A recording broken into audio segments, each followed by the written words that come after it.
નમસ્કાર વિદ્યાર્થી મિત્રો, હું છું ડીએ પંપાણિયા અને આપ સૌ નિહાળી રહ્યા છો મારી યુટ્યુબની ચેનલ ડીએ પંપાણિયા ઓનલાઈન એજ્યુકેશનની અંદર સૌ વિદ્યાર્થીઓ અને શિક્ષણ જગત સાથે સંકળાયેલા તમામ મિત્રોનું હું હાર્દિક સ્વાગત કરું છું। મિત્રો, મારી ચેનલ જો તમે આજ સુધી સબસ્ક્રાઈબ ન કરી હોય તો પ્લીઝ સબસ્ક્રાઈબ કરો, આઇકોન બેલ પ્રેસ કરો અને ઓલ સબમિટ આપો કે જેથી બધા જ તમને નોટિફિકેશન તમારી સ્ક્રીન ઉપર બતાવતા રહે। આજે આપણે જે વાત કરવા જઈ રહ્યા છે એ છે ધોરણ 12 અને વિષય છે સમાજશાસ્ત્ર અને એનું ટોપિક જે છે એ બ્લુપ્રિન્ટ। વાર્ષિક કસોટી જ્યારે માર્ચ 2021ની અંદર લેવાશે ત્યારે સમાજશાસ્ત્રનું પેપર કેવું હશે, એ પેપરને આખું જે પેપર સ્ટાઇલની પદ્ધતિ બ્લુપ્રિન્ટને આધારે તૈયાર થતી હોય તો બ્લુપ્રિન્ટ કોને કહેવાય, કયા પ્રકરણમાંથી કેટલા ગુણભાર હશે, વિભાગ એ બી સી ડી અને ઈ એ 5 પ્રકારના વિભાગોમાંથી કયા પ્રકરણમાંથી કયા વિભાગનો પ્રશ્ન પૂછાશે એ અંગેની વિગતવાર ચર્ચા આ ચેનલ ઉપરથી કરવામાં આવી છે। તો બધા જ વિદ્યાર્થીઓને વિનંતી કે તમે એ વિડીયો જો પૂરો જોશો તો તમને આખી બ્લુપ્રિન્ટ છે એ સમજાશે અને સ્ક્રીનશોટ પાડીને પણ તમે તમારા પ્રકરણ વાઇઝ એ મુદ્દાઓ તૈયાર કરી શકો અને કેટલા પાર્ટમાંથી કેટલો ગુણભાર રહેલો છે, કયા વિભાગમાંથી કેટલી વસ્તુ પૂછાવાની છે એ અંગેની વિગતવાર ચર્ચા કરવામાં આવી છે। તો આવો સૌ વિદ્યાર્થીઓ આપણે ચર્ચા કરીએ। ધોરણ 12 સમાજશાસ્ત્ર બ્લુપ્રિન્ટ। જે બ્લુપ્રિન્ટ તૈયાર થતી હોય એ ગુજરાત માધ્યમિક અને ઉચ્ચતર માધ્યમિક શિક્ષણ બોર્ડ ગાંધીનગર દ્વારા જીસીઆરટી દ્વારા Gujarat council research and training centre જે છે આપણું એના દ્વારા વિષય શિક્ષકો જેના નિષ્ણાંત વ્યક્તિઓ હોય છે એના દ્વારા એ બ્લુપ્રિન્ટ તૈયાર થતી હોય અને બ્લુપ્રિન્ટને આધારે જ મોટે ભાગે બોર્ડ એ પ્રશ્નપત્ર તૈયાર કરતા હોય છે। તો આપણે શરૂઆત કરીએ। Created by D A Pampaniya. આપણે અહીંયા જે આપ્યું છે સમાજશાસ્ત્ર ધોરણ 12 બ્લુપ્રિન્ટ, પ્રકરણનું નામ અને તેના ગુણભાર। હવે એક પછી આપણે વસ્તુ જોતા જઈએ જેથી કરીને તમને આઈડિયા આવતા જાય કે કયા પ્રકરણમાંથી કેટલી વસ્તુ એ પૂછાવાની છે। આપણે પહેલી વાત કરીએ પ્રકરણ નંબર 1 જેનું નામ છે ભારતનું વસ્તી વૈવિધ્ય અને રાષ્ટ્રીય એકતા। આ પ્રકરણમાંથી તમારે વાર્ષિક કસોટીની અંદર 8 માર્કના પ્રશ્નો હશે। આ લખી લેજો, તમારે અનુક્રમણિકા જે આપેલી છે એની અંદર તમે આ ગુણભાર લખી લેવા જેથી ખ્યાલ આવે કે આપણે કેટલી તૈયારી કરવાની છે। પ્રકરણ 2 ભારતીય સંસ્કૃતિ અને સમુદાય। આની અંદરથી 10 માર્કના પ્રશ્નો એ વાર્ષિક કસોટીની અંદર પૂછવામાં આવશે। પ્રકરણ નંબર 3 અનુસૂચિત જાતિ, અનુસૂચિત જનજાતિ અને અન્ય પછાત વર્ગો। એની અંદરથી 8 માર્કના પ્રશ્નો એ તમને વાર્ષિક કસોટીની અંદર હશે। પ્રકરણ નંબર 4 સ્ત્રી સશક્તિકરણ। એની અંદર 10 માર્કના પ્રશ્નો હશે અને કયા વિભાગવાઇઝ પ્રશ્નો હશે એ અંગે ચર્ચા આપણે હવે કરીએ। પ્રકરણ 5 પરિવર્તનની સામાજિક સાંસ્કૃતિક પ્રક્રિયાઓ।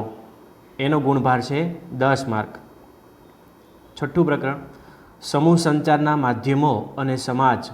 એની અંદરથી પણ 10 માર્કના પ્રશ્નો હશે। 7મું ચેપ્ટર છે સામાજિક આંદોલન। એમાંથી પણ 10 માર્કના પ્રશ્નો એ વાર્ષિક કસોટીની અંદર એ પૂછવામાં આવશે। 8મું ચેપ્ટર છે ભારતમાં પંચાયતી રાજ। એમાંથી 10 માર્કના પ્રશ્નો વાર્ષિક કસોટીમાં હશે। ત્યારબાદ 9મું સામાજિક ધોરણભંગ, બાળ અપરાધ અને યુવા અજંપો। મિત્રો, આ 2 પાઠ છેલ્લા એવા છે 9મો અને 10મો કે જેમાંથી 12 માર્કના પ્રશ્નો એ તમને વાર્ષિક કસોટીની અંદર પૂછવા, એટલે સૌથી વધારે આપણે જે ભાર આપવાનું છે આ 2 પ્રકરણની અંદર છે, 12 માર્કની અંદર એનો ઉલ્લેખ કર્યો છે। અને છેલ્લું ચેપ્ટર 10મું સામાજિક સમસ્યાઓ। એની અંદરથી ટોટલ એ 12 માર્કના પ્રશ્નો એ તમને વાર્ષિક કસોટીની અંદર પૂછવામાં આવશે। હવે તમને આઈડિયા આવી ગયો કે આપણે કેટલી તૈયારી કરવાની છે, બરાબર। પહેલા પ્રકરણની, બીજા, ત્રીજા, ચોથા અને 10મા ચેપ્ટર સુધી આપણે કેવી તૈયારી કરવી એનું સરસ મજાનું એક માળખું આપણે અહીંયા તૈયાર થઈ ગયું છે। હવે તમને આઈડિયા આવી જવો જોઈએ કે પહેલા ચેપ્ટરમાંથી 8 માર્કના પ્રશ્નો છે તો કેવી તૈયારી કરવી, એમાંથી કયા વિભાગમાં કયો પ્રશ્ન તૈયાર કરવો, હવે એ અંગે આપણે ચર્ચા કરીએ। પ્રકરણ વાઇઝ આપણું જે ગુણભાર છે એની અંદર પહેલા જ ચેપ્ટરની આપણે વાત કરીએ तो पहलू जे चेप्टर है આપણું भारतનું वस्ती वैविध्य અને राष्ट्रीय एकता। एकम 1 गुणभार અને અંદરથી 8 જે આપણે અગાઉ જોયેલા છે। હવે વિભાગ A, B, C, D અને E એ તો મિત્રો તમને ખ્યાલ હોવો જોઈએ કે આપણું પેપર માળખું છે એ 5 વિભાગની અંદર વર્ગીકૃત કર્યું છે। એ વિભાગની અંદર કુલ 10 માર્કના પ્રશ્નો હશે, એક પ્રશ્નોને 1 માર્ક હશે। વિભાગ બી ની અંદર પણ 10 માર્કના પ્રશ્નો હશે ને એક પ્રશ્નોને 1 ગુણ હશે। વિભાગ સી ની અંદર 11 પ્રશ્નો હશે અને 22 ગુણ હશે, એક પ્રશ્નના 2 ગુણ। વિભાગ ડી ની અંદર પણ 11 પ્રશ્નો હશે અને એક પ્રશ્નના 3 ગુણ હશે। અને વિભાગ ઈ ની અંદર કુલ 5 પ્રશ્નો હશે અને એક પ્રશ્નોના 5 માર્ક હશે। એટલે ટોટલ 25, 33, 22, 11 અને 11 આ રીતે આપણું 100 માર્કનું પેપર એ તૈયાર થતું હોય છે। આ તો તમને ખ્યાલ હોવો જોઈએ। હવે આપણે જોઈએ એ વિભાગની અંદર 1 માર્કનો પ્રશ્ન અને એક પ્રશ્ન 1 માર્ક। બી વિભાગમાંથી આમાં પ્રશ્ન પૂછવામાં આવ્યો નથી। સી વિભાગની અંદર 2 પ્રશ્નો પહેલા પ્રકરણમાંથી તમારે તૈયાર કરવાના, એટલે 2 માર્કના 2 પ્રશ્નો તૈયાર કરવાના રહેશે, એના 4 માર્ક છે। વિભાગ ડીની અંદરથી 1 પ્રશ્ન હશે અને એના 3 માર્ક હશે। વિભાગ ઈની અંદરથી પહેલા પાઠમાંથી પ્રશ્ન પૂછવામાં આવ્યો નથી, બરાબર। જો બ્લુ પ્રિન્ટ સરકાર દ્વારા તૈયાર થતી હોય છે અને એને આધારે જ પેપર નીકળતું હોય છે, પણ ઘણીવાર એવું થતું હોય કે કેટલીક બાબતો એવી હોય છે કે જે બ્લુ પ્રિન્ટની બહાર પણ એ ઘણીવાર તમે ન્યૂઝની અંદર વર્તમાનપત્રોમાં જોતા હશો કે ઘણા વિદ્યાર્થીઓ કે છે બ્લુ પ્રિન્ટ પ્રમાણે પેપર નીકળ્યું નથી। તો 2-5% એની અંદર ફેરફાર થતો હોય, પણ મોટે ભાગે આ રીતે જ પ્રશ્નો તૈયાર થતા હોય છે। તો આ પહેલો વિભાગ આપણો પહેલું પ્રકરણ કઈ રીતે તૈયારી કરવી આનો સ્ક્રીનશોટ પાડીને તમે પહેલાં ચેપ્ટરની અંદર લખી નાખો કે એમાં, બીમાં, સી, ડી અને ઈ કયા પ્રશ્નો આવશે। ઓકે, હવે પ્રકરણ 2 ભારતીય સંસ્કૃતિ અને સમુદાય એકમ 2 એની અંદર 10 માર્કના પ્રશ્નો એટલે ગુણભાર 10 છે। વિભાગ એ ની અંદર 1 પ્રશ્ન 1 ગુણ, બી ની અંદર 1 પ્રશ્ન 1 ગુણ, સી ની અંદર 1 પ્રશ્ન નહીં હોય, વિભાગ ડી ની અંદર 1 પ્રશ્ન 3 ગુણ અને વિભાગ ઈની અંદર 1 પ્રશ્ન અને 5 માર્કના પ્રશ્નો। એટલે વિભાગ ઈનો નિબંધ પ્રકારનો પ્રશ્ન બીજા પાઠમાંથી તમને પૂછાવાની શક્યતા રહેશે, જેમ કે હિન્દુ સમુદાય વિશે માહિતી આપો અથવા મુસ્લિમ સમુદાય વિશે માહિતી આપો અથવા ભારતમાં ધાર્મિક વૈવિધ્યનું વર્ગીકરણ કરો। આવો પ્રશ્ન તમને પરીક્ષાની અંદર હોઈ શકે, જે અગાઉની પરીક્ષામાં પૂછાયેલા છે। હવે ત્રીજું ચેપ્ટર છે આપણું અનુસૂચિત જાતિ, અનુસૂચિત જનજાતિ અને અન્ય પછાત વર્ગો। એકમ 3 ગુણભાર 8। વિભાગ એ ની અંદર 1 પ્રશ્ન 1 માર્ક્સ, વિભાગ બી ની અંદર 2 પ્રશ્ન 2 માર્ક્સ, વિભાગ સી ની અંદર 1 પ્રશ્ન 2 માર્ક, વિભાગ ડી ની અંદર 1 પ્રશ્ન 3 માર્ક અને વિભાગ ઈની અંદર 0। એટલે કે વિભાગ ઈના પ્રશ્ન નિબંધ પ્રકારના પ્રશ્નો એ ત્રીજા પાઠમાંથી પૂછવામાં આવ્યા નથી। તો આ રીતે આપણે 8 માર્ક છે ત્રીજા ચેપ્ટરની અંદર, એ રીતે તૈયારી કરવાની રહી। હવે આવે છે ચોથું ચેપ્ટર છે જે સ્ત્રી સશક્તિકરણ। આની અંદરથી મિત્રો 10 માર્કના પ્રશ્નો એ લીધા છે। વિભાગ એ ની અંદર 1 પ્રશ્ન હશે અને તેનો 1 ગુણ હશે। વિભાગ બી ની અંદર 1 પ્રશ્ન હશે અને 1 માર્ક્સ। વિભાગ સી ની અંદરથી આમાં પ્રશ્ન નથી લીધો। વિભાગ ડી ની અંદર 1 પ્રશ્ન 3 માર્ક અને વિભાગ એ ની અંદરથી 1 પ્રશ્ન લીધો છે, જે નિબંધ ટાઈપનો પ્રશ્ન સ્ત્રી સશક્તિકરણ વિશે માહિતી આપો એવો પ્રશ્ન હોઈ શકે, તો વિભાગ એ ની અંદરથી 1 પ્રશ્ન આમાં આવશે। પાંચમું ચેપ્ટર છે પરિવર્તનની સામાજિક સાંસ્કૃતિક પ્રક્રિયાઓ। 5 ચેપ્ટર સુધી આપણે પહેલા સત્રની અંદર આપણો સિલેબસ હોય છે। પહેલું સત્ર જ્યારે દિવાળી આવે ત્યાં સુધીને, એટલે ઓક્ટોબર નવેમ્બરની અંદર જે આપણું પહેલું વેકેશન પડે 21 દિવસનું, ત્યાં સુધીની અંદર આ સિલેબસ હતું। પણ હવે આ વખતે કોરોના મહામારીને કારણે એ સિલેબસની અંદર હજી કોઈ સ્પષ્ટતા કરવામાં નથી આવી, કેટલો સિલેબસ રાખવો, ક્યાં સુધી વેકેશન લંબાવવું, શું કરવું, એ હજી સરકારની કોઈ ગાઈડલાઈન આપણને મળી નથી। તો 5મા ચેપ્ટરની અંદર 10 ગુણભાર રહેલા છે। એ વિભાગની અંદર 1 પ્રશ્ન 1 માર્ક્સ, બી વિભાગની અંદર 2 પ્રશ્ન 2 માર્ક્સ, સી વિભાગની અંદર 2 પ્રશ્ન પૂછાશે અને 4 માર્ક હશે। વિભાગ સી ની અંદર આમાં 2 પ્રશ્નો હશે, એટલે ખાસ આ યાદ રાખવું। વિભાગ ડી ની અંદર 1 પ્રશ્ન અને 3 માર્ક અને વિભાગ ઈમાં આ પ્રશ્ન પૂછાતા નથી આ પાઠમાંથી। છઠ્ઠો પાઠ સમૂહ સંચારના માધ્યમો અને સમાજ। એની અંદર આપણે જોઈએ તો એકમ 6 ગુણભાર 10।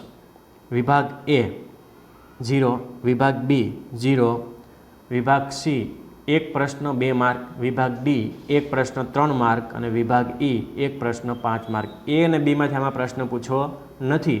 એટલે કે બ્લુ પ્રિન્ટની એ તૈયારી આપણે જે કરવાની છે આ રીતે બ્લુ પ્રિન્ટ કાઢી છે. તો જો આ રીતે જ પેપર આવે તો તમને ઈ વિભાગનો પ્રશ્ન, ડી અને સીનો પ્રશ્ન જ એ તમારે છઠ્ઠા પ્રકરણમાંથી કરવાના રહેશે. 7મું ચેપ્ટર છે સામાજિક આંદોલન, ગુણભાર 10. એ વિભાગમાં એક પ્રશ્ન 1 માર્ક, બી વિભાગમાં એક પ્રશ્ન 1 માર્ક, સી વિભાગની અંદર એક પ્રશ્ન 2 માર્ક, ડી વિભાગની અંદર 2 પ્રશ્ન અને 6 માર્ક. જો આમાંથી સામાજિક આંદોલન એમાં ઘણીવાર 2 પ્રકારના પ્રશ્નો હોય છે. એક અથવાનો પ્રશ્ન પૂછે કે સામાજિક આંદોલન અંદર ક્રાંતિકારી આંદોલન અને સામાજિક આંદોલનના જે પેટા પ્રકારો છે, પ્રતિરોધાત્મક સામાજિક આંદોલન અથવા વિરોધાત્મક સામાજિક આંદોલન, એવા પ્રશ્નો પૂછી લે છે.